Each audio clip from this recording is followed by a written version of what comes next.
ৰঙালী বিহু শুভেচ্ছা জনাইছোঁ অসমবাসীৰ ৰাইজলৈ।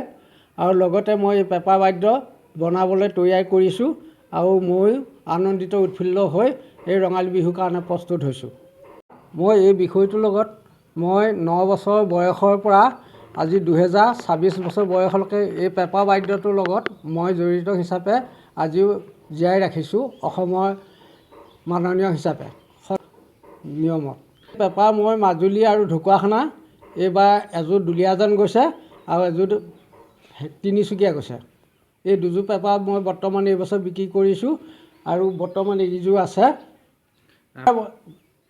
গৰম পানীত সিজাব লাগিব, টেকেলিত গৰম পানীত সিজাই বেকা কৰিব লাগিব আৰু মানে গোল কৰিব লাগিব আৰু পেঁপা জোখত 12 ইঞ্চি বা 14 ইঞ্চি বা 15 ইঞ্চি কাটি পিনে পেঁপাৰ যিটো টিউনত হয়গৈ সেইমতে বন্ধা হয় টিউনটো।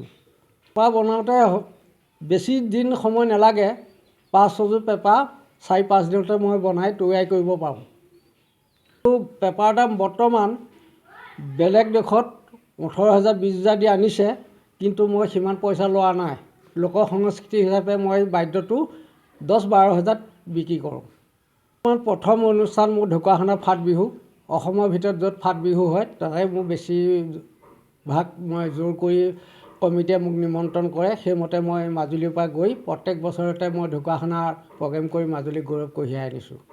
মই আজিকালি বয়সৰ হিচাপে মোক প্ৰগ্ৰেম কৰিবলৈ মই নাকে জুৰীয়া পেঁপা বজোৱাৰ কাৰণে মাজুলীৰ যিকেইটা বিহু টীম আছে সেই টীমকেইটাই অকণমান মোক অসুবিধা পায় কাৰণে মোক যোৱা বছৰ মই প্ৰগ্ৰেম কৰা নাই।